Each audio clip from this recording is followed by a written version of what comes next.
Bonjour Pascal. Bonjour Sophie. On continue sur le livre L'humain réconcilié, ton troisième livre. J'embraye directement par rapport à la vidéo d'avant sur ce dont on a parlé à la fin de la vidéo en off, après tous les deux, parce que c'était très intéressant l'échange qu'on a eu ensuite. Euh, et au début enfin, dans la vidéo précédente, c'est la septième vidéo, donc on en était encore au premier thème du premier chapitre de ce livre, qui est la rébellion contre les illusions. Mhm. Ensuite, on verra le chemin vers la mystique que tu essayes d'emprunter pour remplacer quelque part cette adhésion à la fois apprise et non vécue, pour ensuite parler du vide sous tes pieds qui s'ouvre, hein, et qui va t'amener finalement à aller de ton propre chemin. Mhm. Donc, après cette vidéo,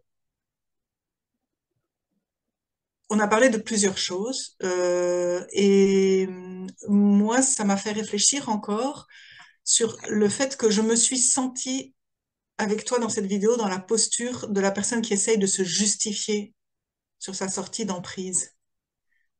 Je parle de moi, hein, mais c'était extrêmement inconfortable parce que je me suis rendu compte que je me suis retrouvée exactement dans la position d'une personne qui essaye de dire à quelqu'un qui est manipulateur ou abusif, donc ici l'Église, ou les croyants qui me disent mais pourquoi tu reviens, qu'est-ce que tu fais?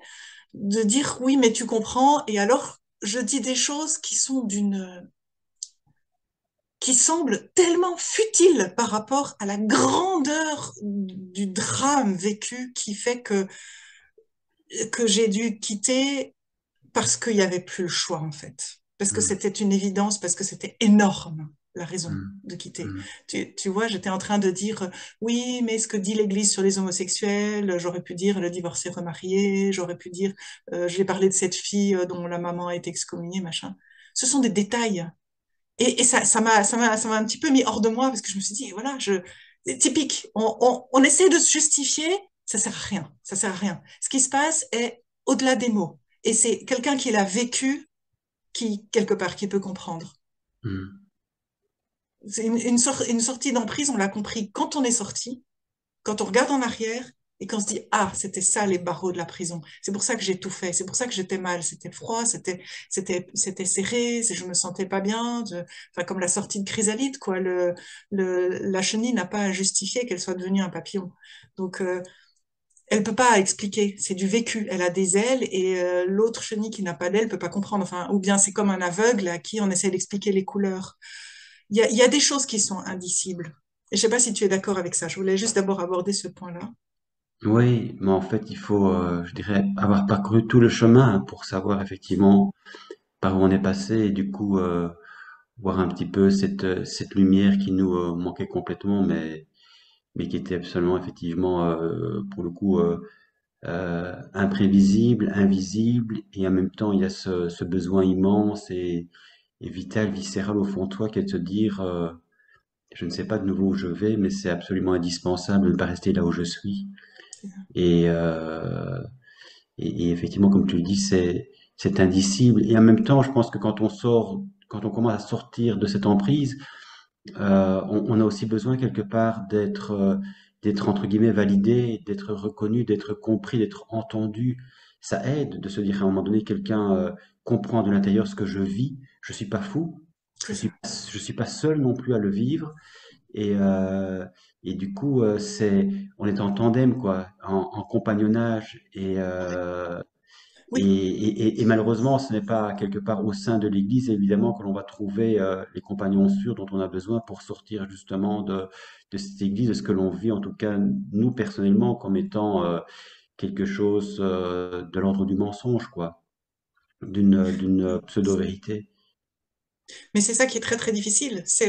Comme on le disait, c'est la solitude. C'est-à-dire que dans une communauté, il y a un tissu comme une matrice, hein. Je pense le, le confort d'être dans le ventre de sa mère et justement le fait que sortir du ventre ne se justifie pas. De nouveau, il y a des contractions, voilà, ça se fait. Et s'il y a un jumeau dans le ventre qui dit mais qu'est-ce que tu fais, pourquoi tu sors, et qu'il y en a un qui est prêt à sortir, c'est difficile d'expliquer. Les contractions te poussent dehors et même si c'est douloureux et qu'on te dit oui mais c'est parce que tu souffres que tu veux sortir, ben non, c'est cette souffrance qui me fait sortir. Donc il y a ce parallèle-là. Mais du coup aussi, ce on ne sait pas si on va se retrouver tout seul à la sortie peut-être et on a absolument besoin des bras de sa maman pour se dire ben je vais un pas en avant vers la liberté. Mais si je suis totalement seule, est-ce que ça vaut vraiment la peine? Non, on a encore besoin de liens. Il y a un passage dans ton livre aussi qui m'a marqué où tu me diras si c'est bien ça. Je pense que c'est une conférence de Drew Horman qui explique sa propre sortie. Et puis quelqu'un vient lui dire, depuis que je vous lis, que je vous entends, j'ai compris que oui, moi aussi j'ai besoin de quitter, mais le problème c'est que je me retrouve seule.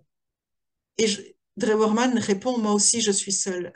Allez votre propre chemin, je vais le mien. Quelque chose comme ça. Mais Ouais. c'est extrêmement difficile de faire ça, d'être libre en fait. C'est extrêmement inconfortable. Oui, et en même temps, quand j'ai croisé Dreherman et cette parole en particulier que tu cites, je me suis dit, c'est véritablement sublime parce qu'en fait, là, pour le coup, justement, même si je les ai pas vus en chair et en os, quelque part, à travers l'écriture d'autres personnes, le vécu d'autres personnes, ici Dreherman, je me suis dit, mais c'est exactement ça, en fait. Donc, je suis autorisé à me rendre sur mon propre chemin. Je n'ai plus de compte à rendre, je n'ai plus à me justifier pour être compris, pour être entendu. Mon chemin, si c'est celui-là le mien, il est juste en soi.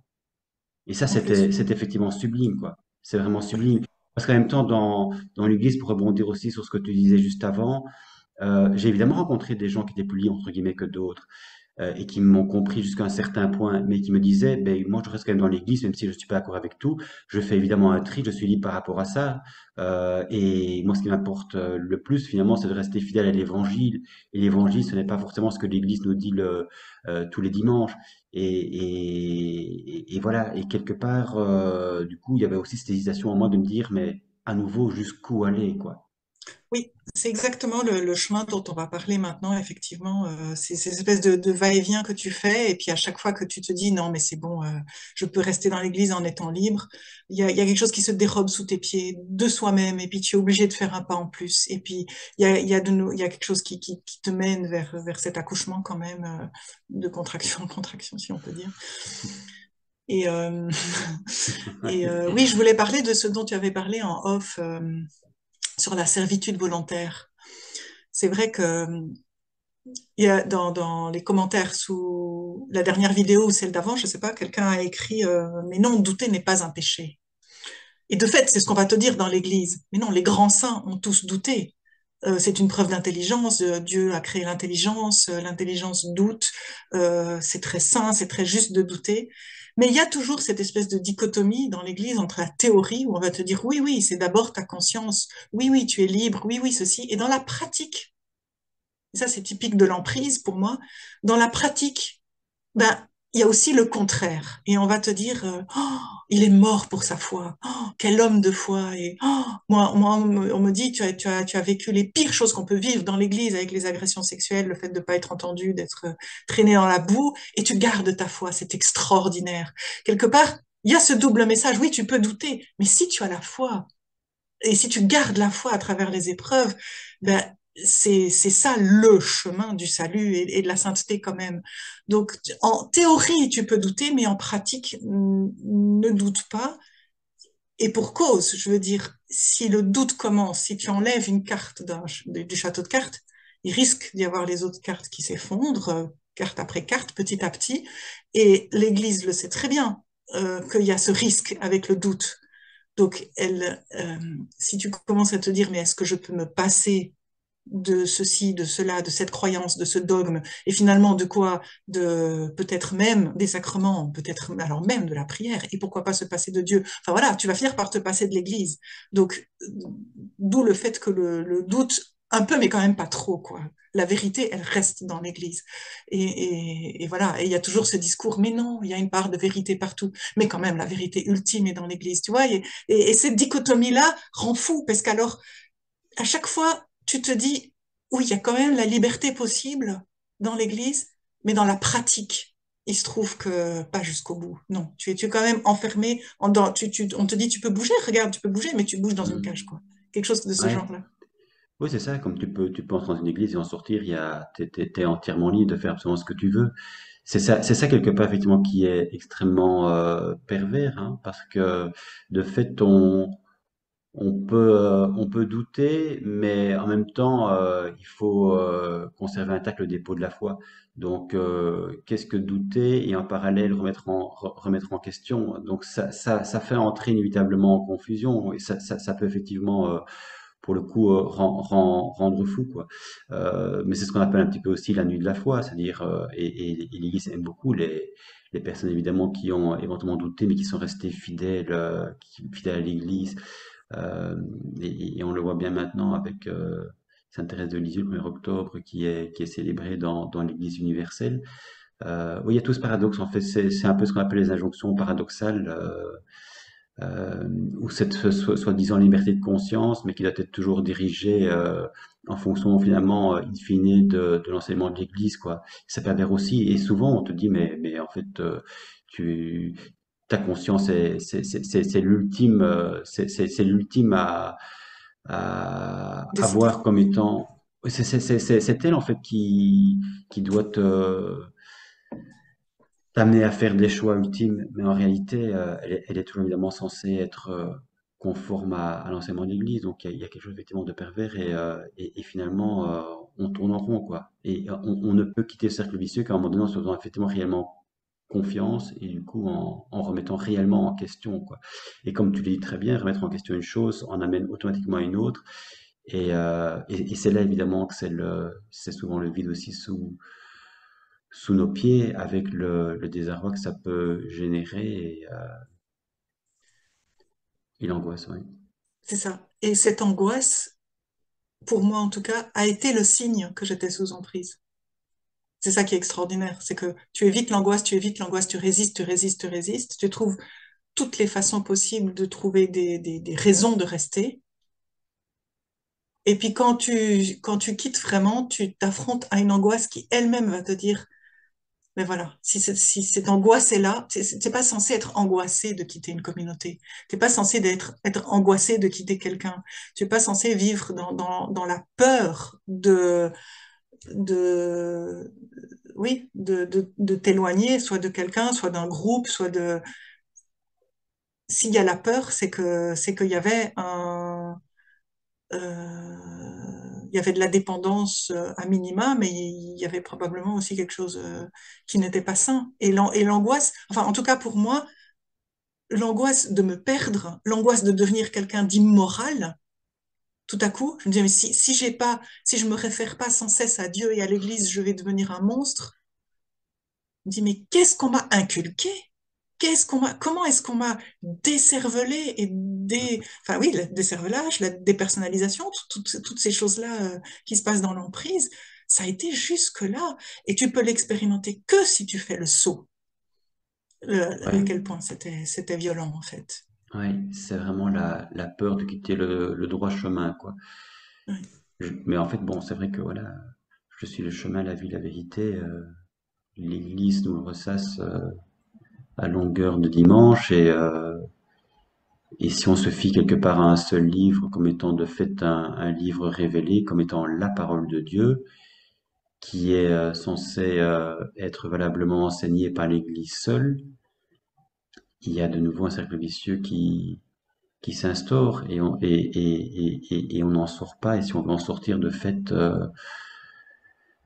c'est automatiquement un chemin de solitude, quoi. Il n'y a pas d'autre, il y a pas d'autre mot. Même si en fait de l'extérieur, à un moment donné, quand on s'ouvre évidemment à ses propres questionnements avec des personnes qui sont déjà questionnées avant nous, même si elles comprennent, elles entendent, quelque part, il n'en reste quand même pas moins que le sentiment de trahison il est extrêmement puissant. On a obéi, on s'est soumis. Donc il suffit pas simplement d'avoir une parole, j'ai envie de dire pour le coup, de vérité, d'incarnation, de je te comprends, je t'entends, je suis passé par là. Il t'incombe à toi aussi de passer par là. et de vivre finalement aussi ce chemin de solitude, ce chemin d'angoisse, ce chemin d'érection, d'effondrement, etc. Tu peux pas en faire l'économie. Tu peux lire tous les bouquins que tu veux, ça va éventuellement t'aider à y voir clair à un moment donné. C'est comme une ouverture. Mais c'est vrai qu'en même temps, les résistances sont immenses, quoi. Et les résistances sont immenses parce que il y a 36 000 raisons pour se dire, oui, mais enfin, bon, en bout de course, non, quand même pas. Il y a quand même encore des choses qui justifient que tu restes, quoi. Et donc, il y a un écartèlement terrifiant qui se vit entre guillemets toutes les bonnes raisons de rester et les autres bonnes raisons que tu aurais de quitter. Et c'est évidemment flagrant aussi quand on voit justement toute la palette, je dirais, des croyants. Il n'y en a pas deux qui ont une foi identique, il n'y en a pas deux qui croient de la même façon, même s'ils se disent catholiques, pour ne prendre que les catholiques. On voit évidemment qu'il y a les plus conservateurs et les plus progressistes. Donc, où te situes-tu exactement? Est-ce que tu es dans les très très conservateurs comme je l'ai été? Est-ce qu'à un moment donné, tu souhaites aller dans les très très progressistes en te disant, mais c'est aussi ça l'Église, et je le revendique même si je suis incompris des conservateurs. Donc voilà, je tourne dans l'église, mais où est-ce que je me situe moi? Et quelque part, c'est uniquement en étant confronté à soi et en fermant, j'ai envie de dire, les écoutilles à toute influence extérieure qu'à un moment donné, on se positionne en âme et conscience. Oui, c'est ça. Et toi, donc, tu fais ce chemin, en fait, le début de ton chemin, c'est vraiment de te dire, bon, il y a la foi telle que je l'ai apprise. Maintenant, je vais revenir à ma conscience, mon âme et ma conscience. Qu'est-ce que je vis authentiquement au niveau de la foi? Quelle est ma foi, non pas acquise, apprise, mais vécue? Et là, tu vas justement te diriger vers la mystique. Mais il faut pas rire. Non, mais c'est vrai que c'est un, c'est un chemin de nouveau. Enfin, je tâtonne en fait, c'est ça. Je suis à Oui, tâtons et je suis chevillé au corps par le besoin de chercher la vérité. Et du coup, je vais un petit peu tout azimut et je regarde autour de moi qu'est-ce qui me parle et qu'est-ce qui me parle plus. Donc la musique oui, me paraît effectivement éventuellement un chemin peut-être à troisième voie. c'est ça.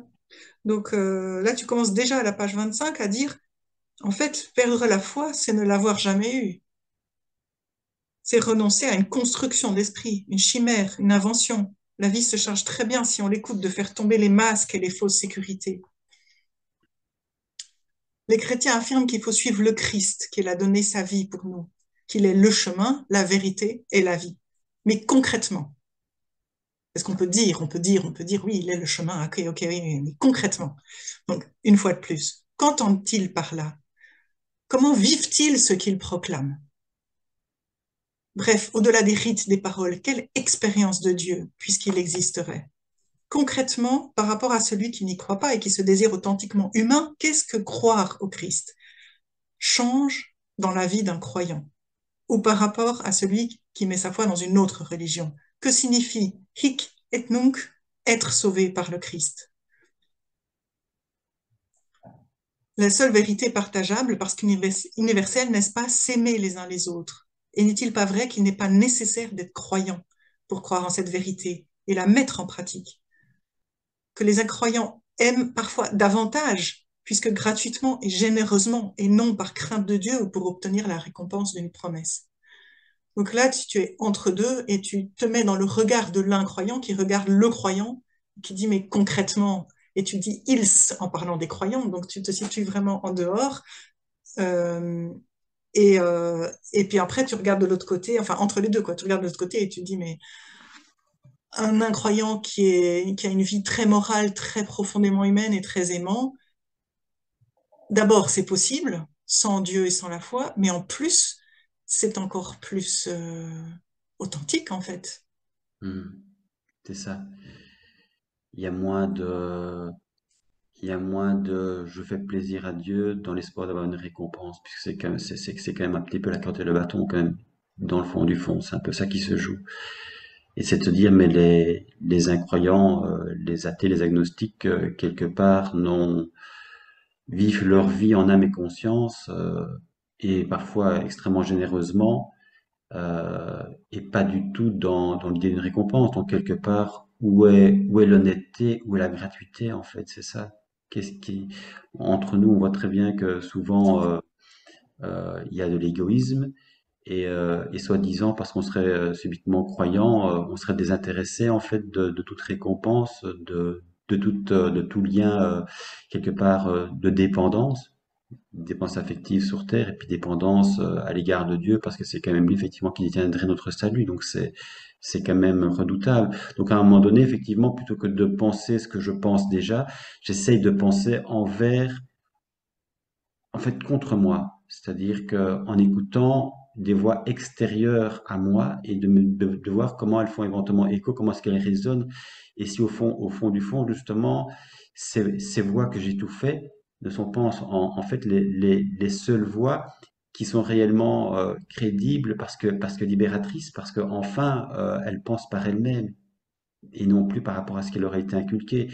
Donc c'est aussi l'idée évidemment de quelque part euh, évacuer toutes les représentations que l'on a pu effectivement se faire de Dieu, qu'on a intériorisé, qu'on a inoculé en soi. C'est-à-dire en même temps se dire, mais tu dis que tu crois en Dieu, tu dis que tu crois en Christ, tu dis que Jésus existe, que l'évangile c'est la vérité, etc. Mais concrètement, tout ça, en fait, ça vient d'où? Tout ça, en fait, ça ne tombe pas du ciel. Quoi. Je veux dire, c'est pas par la simple prière qu'il y a une révélation qui s'est faite, je dirais, du ciel vers ton être. Donc, c'est parce qu'évidemment, cette histoire, elle t'a été racontée et que tu t'es dit que cette histoire racontée, elle avait été révélée à l'Église, qui donc, de nouveau, est censée dire la vérité. Mais à partir du moment où tout ça, je le remets en question, je me rends compte effectivement que moi-même face à moi-même, je me rends compte que je me suis fait une image de Dieu. Oui, Et quelque part, en ce sens-là, effectivement, ça rejoint les mystiques qui, à un moment donné, sont pour le coup hérétiques, puisqu'ils en viennent à dire je ne sais plus rien de Dieu. C'est un peu le nada, c'est le non-savoir. Et ça, évidemment, je me dis, ben là, c'est la dénudation complète, quoi. Donc ça de fait, ça me parle. Et pour le coup, me parle le signifiant qui est de dire c'est la nuit de la foi. Quand oui, je ne sais plus, c'est la nuit, quoi. Je, oui, je quitte soi-disant ce que je savais et en fait, je me rends compte que je ne savais rien. oui. Et tu ne sais rien, c'est le vide, c'est la nuit, mais tu ne te résous pas au néant, comme tu écris. Je ne me résous pas au néant. Et de fait, ce néant, tu t'y confrontes parce que tu veux aller jusqu'au bout. Et tu te confrontes quand même à quelque chose qui est trop difficile à vivre, je suppose, ou comme un mur qui est. Mais si tout s'effondre, que reste-t-il du sens, du qu'est-ce qu'on fout là, quoi? Il y a quelque chose de cet ordre-là, à un moment donné. La religion explique tellement tout que se poser la question, mais en fait, d'où on vient, qu'est-ce qu'on fait là et vers où on va, c'est tellement confortable d'avoir des réponses. Non seulement ça, mais aussi, c'est vrai, je pense quand même que la question de la morale, elle est quand même pertinente, dans le sens que si tu vis juste ta vie et puis ensuite tu meurs et puis c'est fini et puis les gens t'oublient, pourquoi ne pas juste vivre pour toi, quoi, et tu t'en fous des autres? Quelque part, on peut comprendre que si on se dit que tout ce qu'on va faire de bon sera récompensé et que les gens mauvais seront punis, ça aide. On se dit, ben, ça aide, mais ça aide de façon très artificielle, en fait. Ça aide sans que ce soit, du coup, des choix libres d'aller vers l'amour et la morale. Donc, on peut faire le choix libre d'être quelqu'un d'aimant et de moral, mais vient tôt ou tard la question, mais à quoi bon se battre à ce point-là? À quoi bon si on souffre tellement? Et ça, c'est des questions un peu cruelles, en fait, hein, qui mettent devant.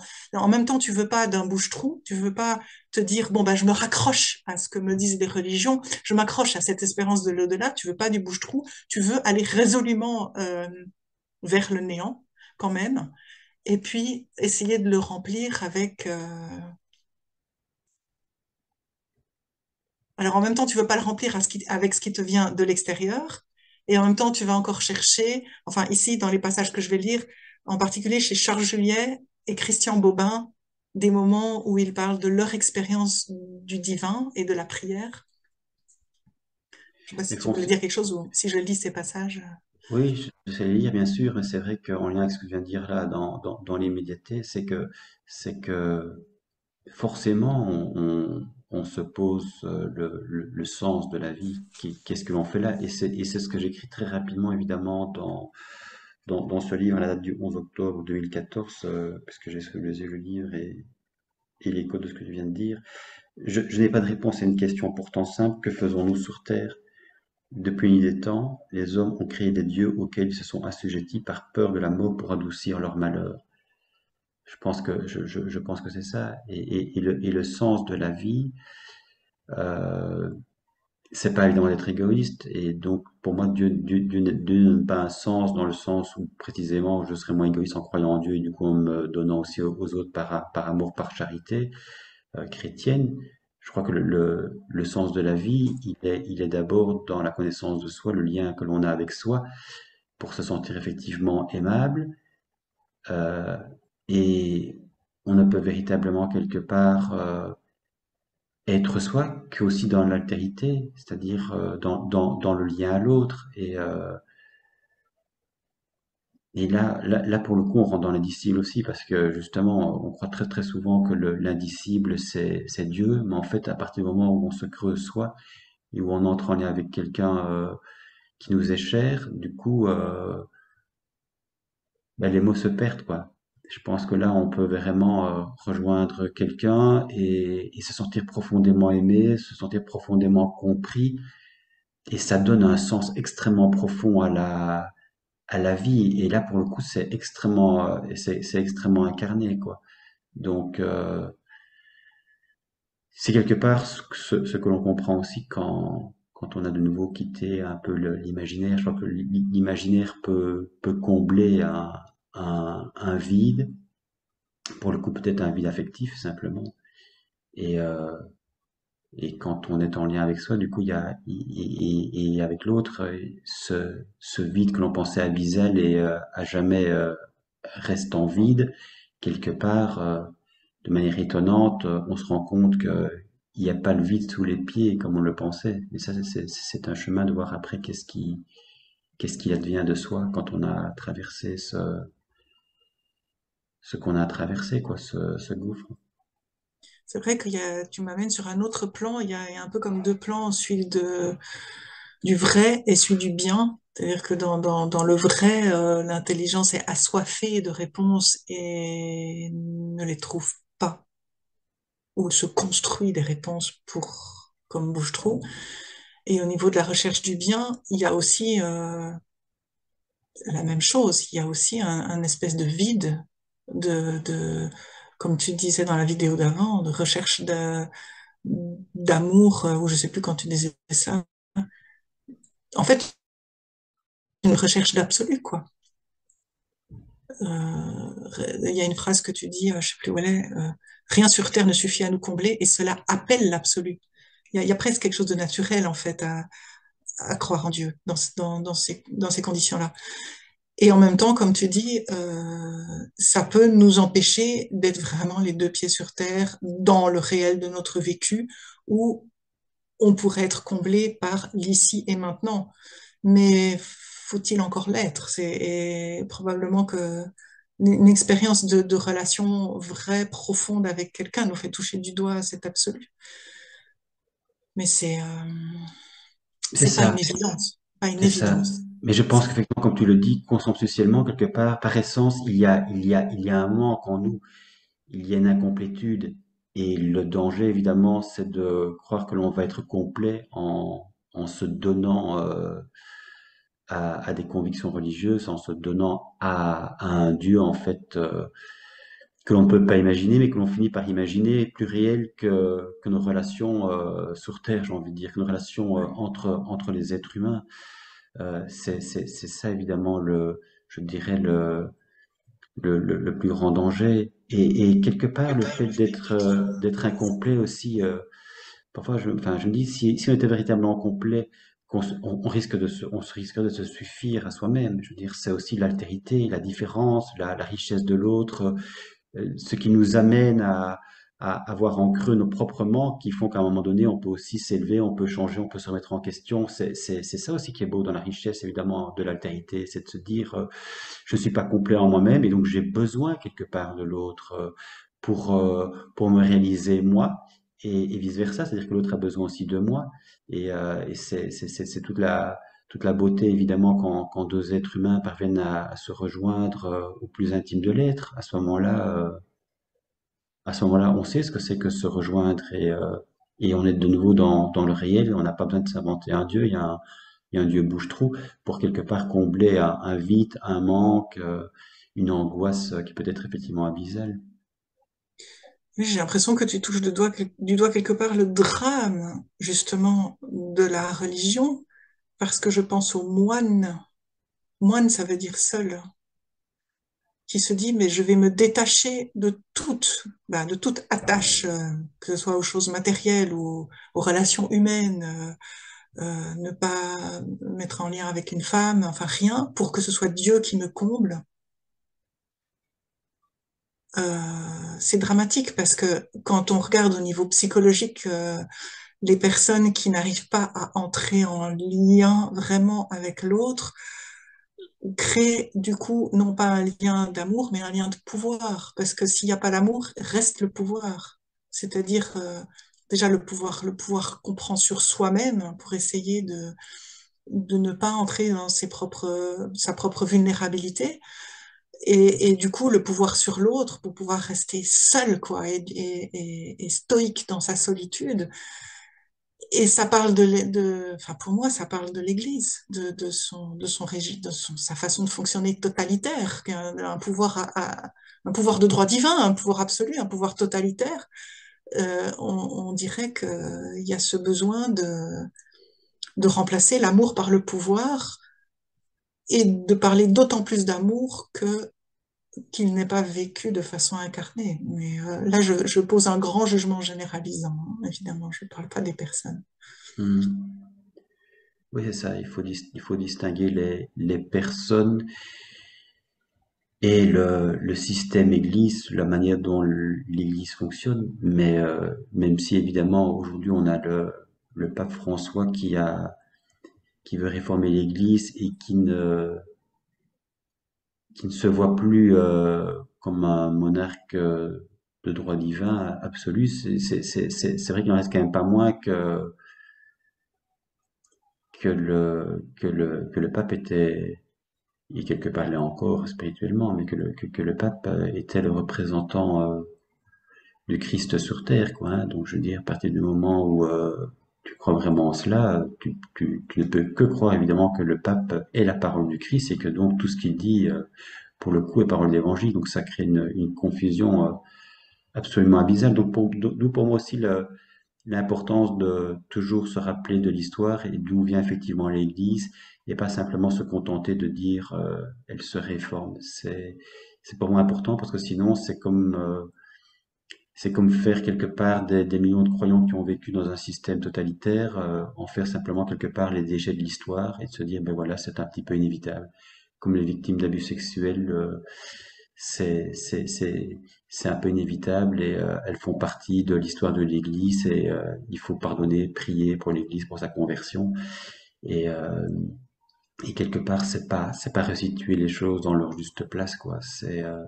C'est continuer encore à être dans une relation de dépendance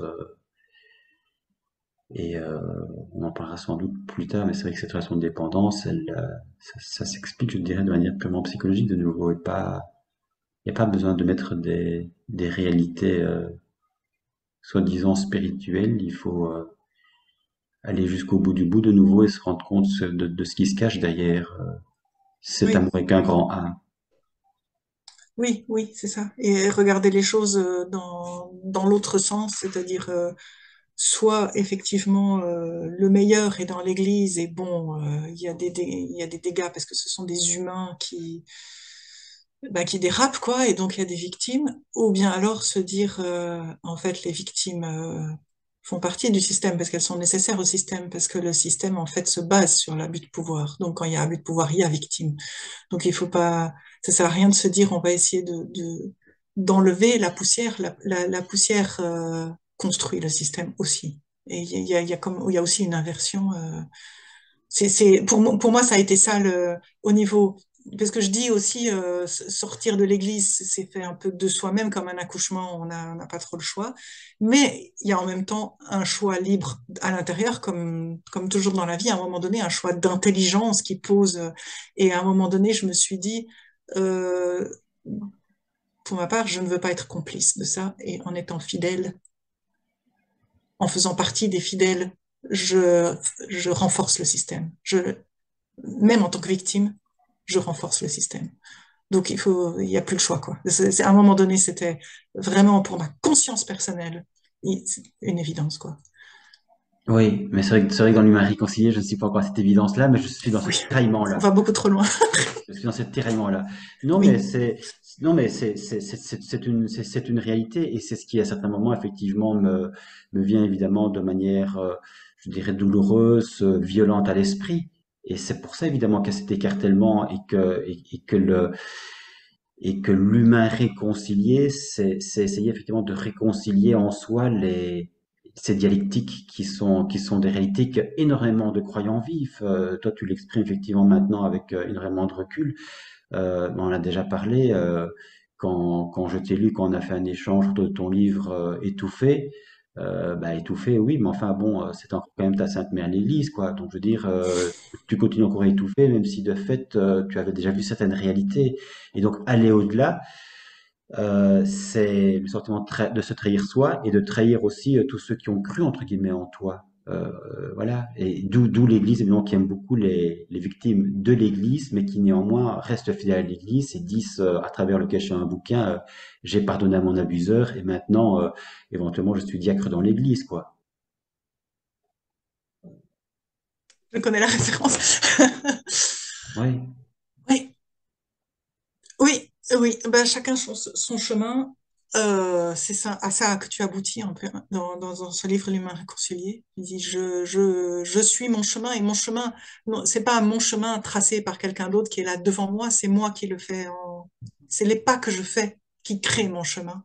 Donc ça, c'est un grand moment de libération. Mais c'est vrai qu'avant ça, donc pour en arriver là, euh, tu cherches à arrêter de suivre des chemins qui te sont proposés par d'autres. Donc tu vas vers ce néant-là, oser avancer vers le néant avant de proclamer des vérités, expérimenter le vide pour ne pas construire sa vie sur de vaines illusions, des idoles infantilisantes. Et puis plus loin, tu écris, je voulais mettre mes pas dans ceux des autres. Aujourd'hui, je comprends que ma vie est unique, que j'ai à marcher selon ce qui m'habite et ne se laisser influencer par rien ni personne si ce n'est par ce qui monte en soi. Là est mon chemin, rester sur sa voie, vivre sans crainte d'être soi. Tu avais aussi écrit à un autre endroit, se fier à autrui, parfois c'est se défier de soi. Et enfin, chercher en soi une zone de paix inviolable pour ne plus se laisser diviser. Donc c'est ça que tu cherches et tu te sens très interpellé par ce qu'écrit Charles Juillet et Christian Bobin. Tu veux réagir à ça ou Hmm. je lis Charles Juillet? En fait, je pense il y a très peu d'êtres humains quand tu es au fond du gouffre qui peuvent te rejoindre. Et dans la vraie vie, tu les trouves même pas forcément en fait. Pas des personnes qui vont jusque là. C'est-à-dire aussi qui vident leur sac, c'est-à-dire qu'elles, en toute lucidité, elles te font entendre leur propre gouffre, ce que tu as caché à toi-même, ce que tu n'as pas voulu voir, ce que tu voulais absolument pas que les autres voient non plus pour rester derrière un masque, derrière des apparences. Et, euh, et c'est vrai que je me suis senti en fait rejoint comme jamais par Charles Juliet qui à travers son premier livre Ténèbres en terre froide, en fait, explique cette déconstruction qui était la sienne, ses envies quelque part de suicide, tellement ce qu'il a à vivre est extrêmement douloureux. Et donc je me disais, quelqu'un qui ose penser ça, et en plus qui ose l'écrire, pour moi c'était redoutable, et en même temps redoutablement libérateur de d'aller jusque-là, quoi. Donc, Charles Juliet, sur un plan, je dirais, humain, et Bobin, qui lui est quand même, je dirais, plus religieux, mais Bobin qui aussi me rejoignait dans l'idée de se dire, moi, ce qui m'intéresse, c'est pas les étiquettes, c'est pas qu'on me catégorie comme étant catholique, c'est effectivement de voir la beauté des choses dans les plus petites choses, de m'en réjouir et de dire les choses avec des mots extrêmement terre à terre, quoi. Voir la beauté d'une fleur, voir la beauté d'un être humain et effectivement être extrêmement incarné et ne jamais évidemment parler en fonction d'une doctrine, d'un enseignement religieux, mais parler à partir justement de son propre fond, de ce qui monte en lui. Et donc ça effectivement, pour le coup, c'était un peu le lien que je voyais entre Charles Juliet d'un côté qui allait beaucoup plus loin à mon sens que Bobin, mais Bobin qui sur mon chemin m'a énormément effectivement interpellé aussi. Oui, alors on va commencer par Bobin, puisque Charles Juliet va plus loin selon toi. Alors Bobin, il écrit je ne sais pas vraiment ce que c'est que prier, ou si c'est tout simplement regarder vraiment, si c'est ce commerce sans phrase avec ce qui se présente à moi, alors oui, il m'arrive de prier. Et toi, tu interprètes ça par cette jolie phrase, ne pas fabriquer une prière, mais entrer en amour.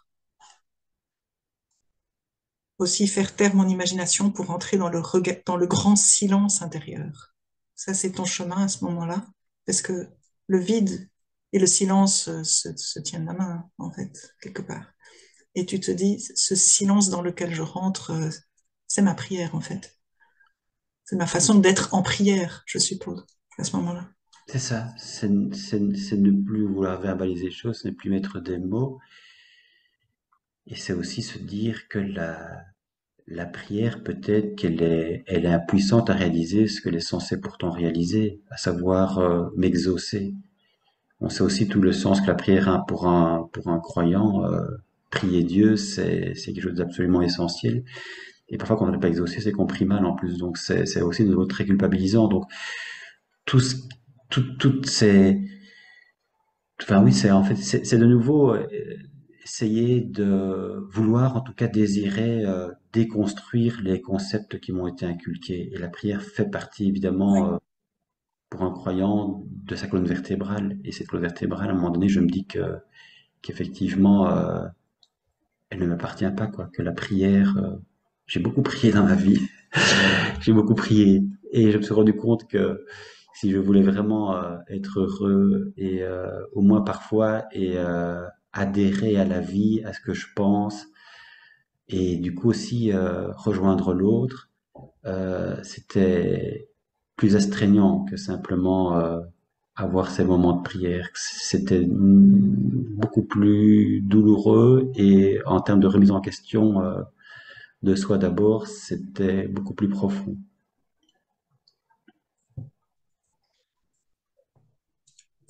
Euh,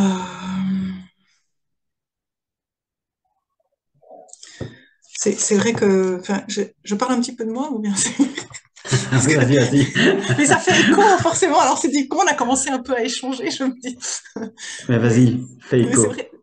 Ok, c'est vrai que ça fait vraiment écho avec ce que j'ai vécu aussi dans ce moment où je me suis dit, ben quoi, je priais un peu le matin, un peu le soir, un peu le midi ou à différentes occasions, et puis je me suis dit, mais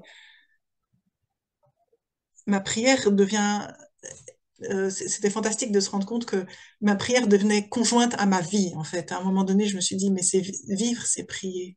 À partir du moment où tu vis de façon à être connecté à ton intériorité et être vraiment présent à ce qui est. Et est-ce que c'est pas déjà ça une prière? Est-ce qu'il faut vraiment se retirer de la vie pour prier? Est-ce que c'est pas un leurre, ça? Et au moment, enfin, quand j'étais dans la religion et que je priais beaucoup, je trouvais ça indispensable. Et c'est fou comme le regard change en sortant et comme maintenant, quand j'entends des gens dire il faut prier pour que ta ta ta, je me dis mais c'est terrible d'avoir cette vision-là du fait qu'il va falloir extirper l'attention de Dieu comme un enfant qui dit s'il te plaît, s'il te plaît, s'il te plaît, s'il te plaît, tu peux faire ça. Et puis Dieu serait indifférent, indifférent. Et puis tout à coup, il se retourne et dit bon, allez, ok, je te donne ton truc. Et puis parfois, il le donne pas. Enfin, il y a quelque chose d'en fait extrêmement infantile. Et je le voyais pas du tout. Et en voyant que je le voyais pas, je me dis mais quel chemin, quoi. Oui, mais de nouveau, là, on en revient à l'emprise. Et en plus, Ouais. évidemment, on te dit que de toute façon, Dieu sait par avance ce dont tu as besoin. Et quelque part, Ouais. s'ils vont pas tes prières, c'est qu'en réalité, tu n'as pas vraiment besoin, que cette demande-là n'est pas justifiée. Donc, je veux dire, on y reviendra sans doute, et peut-être qu'à travers déjà les échanges, ça se voit, mais quelque part, l'Église retombe toujours sur ses pieds, c'est-à-dire qu'il y a la réponse à tout. Et donc toi, quelque part, si à un moment donné tu te dis, mais c'est toujours ma faute, ma faute, ma faute, mea culpa, je ne suis jamais adapté à la volonté de Dieu, mais finalement tu es en perpétuelle confusion et tu es censé en fait te libérer en croyant en Dieu, et en réalité, quelque part, tu te sens perpétuellement coupable et honteux, et finalement tu vois que en fait, t'es comme un enfant, c'est-à-dire que tu es dans une dépendance à Dieu qui peut être absolument terrifiante. Si effectivement tu te dis Dieu peut tout, et en même temps, concrètement, qu'est-ce qui se passe? J'ai pas l'impression de changer beaucoup, et je retombe toujours sur les mêmes travers, et donc du coup, j'ai toujours besoin d'aller me confesser aussi parce que je suis encore, voilà, je suis encore tombé, j'ai encore fauté. Et parfois, le plus terrible, c'est aussi de se dire c'est par action et en plus, c'est aussi par omission, quoi. Donc, il y a ce que tu n'as pas fait volontairement et puis ce que tu aurais omis de faire par négligence, par inadvertance, mais que tu aurais quand même dû faire. Tu aurais peut-être pu être plus vigilant pour finalement euh, faire ce que tu as omis de faire. Donc, quelque part, en fait, enfin, au lieu d'avoir l'esprit libre et de vivre sa vie, on est perpétuellement en fait en vigilance accrue sur la défensive et finalement on se rend compte que qu'on ne vit plus pour soi, mais qu'on ne vit et qu'en plus en ne vivant plus pour soi, on a le sentiment de vivre pour Dieu, quoi. C'est Ouais. C'est un régime d'où une totalitaire, tension. mais un régime Oui, totalitaire dans l'intime, de l'intime, même jusque dans la sexualité, et en particulier là pour vraiment toucher toutes les zones les plus intimes. et qu'on s'inflige volontairement. On en revient à la servitude volontaire de la Boétie. On se l'inflige volontairement pensant faire plaisir à Dieu, quoi. Ouais, plus ou moins volontairement parce qu'on est sous emprise, mais d'une certaine façon, ouais. C'est une victime d'emprise. Il y a une partie de consentement, mais il y a une grande partie qui n'est pas du consentement quand même. C'est depuis le baptême qu'on est endoctriné quand même aussi. Oui, c'est ça. Mais finalement, on pense effectivement s'y soumettre On corps et pense que c'est âme, librement. Oui, volontairement. oui, On n'a pas l'impression que l'Église nous force à quoi que ce soit, hein. Je c'est veux vrai, dire, c'est vrai. Oui, oui, c'est oui, c'est- c'est le piège. c'est le piège, oui, tout à fait. Et Charles Juliet, alors il écrit des jolies choses aussi. Où est-ce qu'il Mhm. est, Charles Juliet? C'est 96, Charles Juliet, oui. Donc,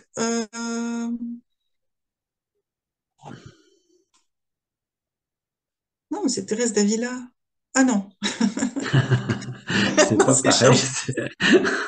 Non, mais c'est Charles Juliet qui dévore les textes des Ah mystiques, oui, quoi. oui, oui, Thérèse oui, ça d'Avila c'est et Jean vrai. de la Croix, C'est vrai, oui, ça c'est marrant. Oui, c'est vrai, tout à métrique. fait.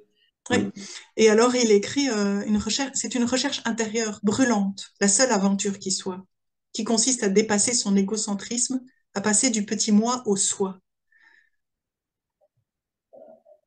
Je fais une petite parenthèse parce que j'ai jamais compris ça, moi, mais tu pourras peut-être m'expliquer. Qu'est-ce que ça veut dire passer du moi au soi? Je me suis aussi rendu compte que Dieu est une création de l'homme, de nos désirs, de nos peurs, de nos attentes. Mais c'est vrai aussi que l'on a en nous une part divine. Je ne sais pas ce qu'il entend par là. qui est cette aspiration, ah oui, dit, cette aspiration même à vivre le suprême, l'éternel de maintenant. C'est magnifique. Ce passage du moi au soi, j'en ai eu l'intuition pendant ces longues années, puis j'en ai fait l'expérience. Les doutes ont disparu, incroyable, une maturité, une paix m'est venue, et l'écriture m'a aidé à cela. Ce n'est donc pas une croyance, mais un vécu qui s'est imposé à moi.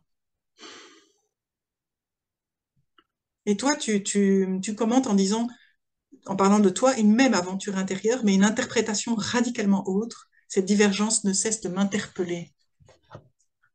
Ou bien entre lui et les mystiques catholiques, ou bien entre toi et lui, je ne sais pas de quelle divergence tu parles. D'abord, tu vois, c'est ce qui m'a très très fortement interpellé et c'est ce qui m'a donné quelque part le courage de poursuivre seul, c'est de me dire, je sais d'où il vient et quand il dit à un moment donné, les doutes m'ont quitté ou quand il parle d'un apaisement intérieur, d'un chemin qu'il a accompli et qu'il est radicalement autre, je sais que je peux le croire.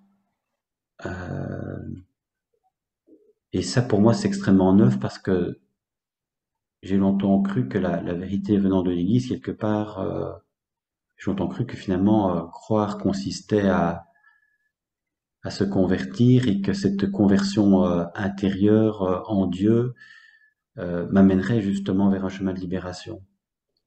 Et quand on se rend compte quelque part que c'est un mensonge, à un moment donné, on ne sait plus en qui croire. Et donc Charles Juillet, pour moi, effectivement, a été cet homme qui m'a aidé à renouer avec l'incarnation, avec la vérité et plus le mensonge. Mais c'est vrai que euh, j'ai j'ai j'ai du mal en fait aussi à entendre ce qu'il dit par rapport au mystique. C'est-à-dire que quand il cite Thérèse d'Avila, par exemple, Thérèse d'Avila, quand même, elle est très en Dieu pour le coup, alors que Charles Julier ne vit pas en Dieu. Et en même temps, j'ai l'impression que dans le fond du fond, ils se rejoignent parce que quelque part, en étant authentiquement eux-mêmes et débarrassés de leur ego, de leur moi justement, ils ont vécu une expérience qui peut effectivement être similaire et du coup universelle, qui dépasse justement la religion, qui dépasse l'enseignement de l'Église catholique.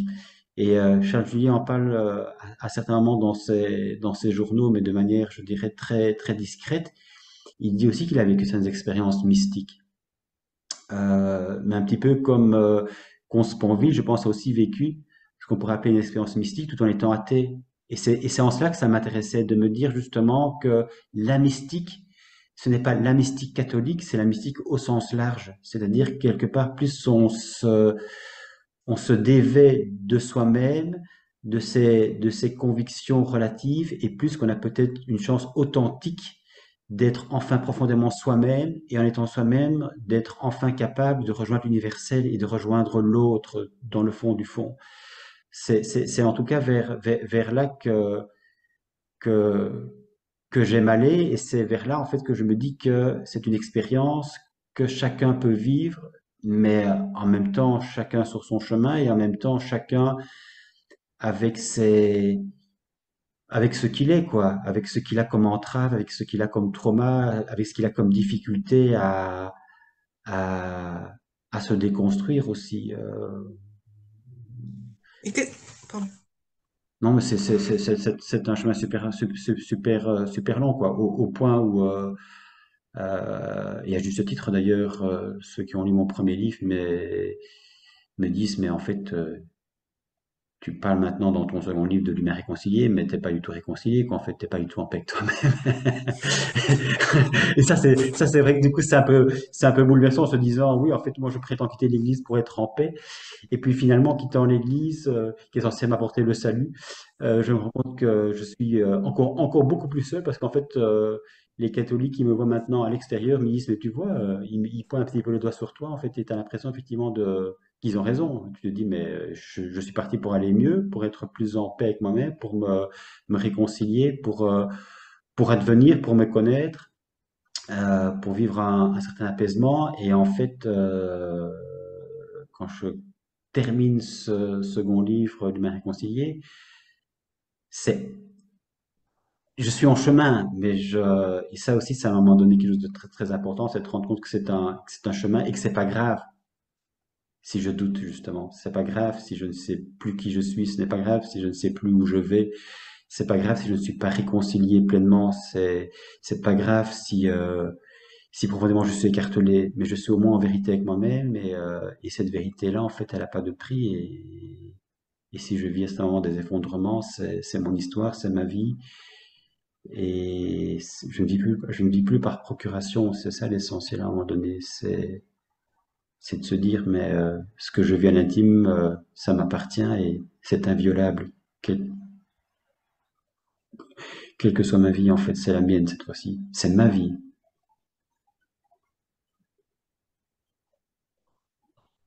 On s'arrête sur ces mots-là. D'accord. Il y a un peu de frustration par rapport à. Je me dis quand même, on pourrait continuer la prochaine fois pour parler de mystique, de qu'est-ce que ça veut dire le soi, qu'est-ce que ça veut dire le divin, qu'est-ce que ça veut dire pour toi, qu'est-ce que ça veut dire pour moi, des choses comme ça, éventuellement. Ou des gens peuvent faire des commentaires pour parler de ce qu'ils comprennent par là, eux, mais j'imagine qu'effectivement, chacun vit ça de façon extrêmement différente et qu'en fait, ce qui est important, c'est de vivre sa vie et de ne pas passer à côté. Mais oui, oui, la vie avec les frustrations qui sont de toute façon les nôtres et la frustration qui sera peut-être générée aussi à travers notre échange, ça fait partie de la vie intégrale. Donc, restons sur les Merci. frustrations. D'accord. Merci Sophie. Merci Pascal.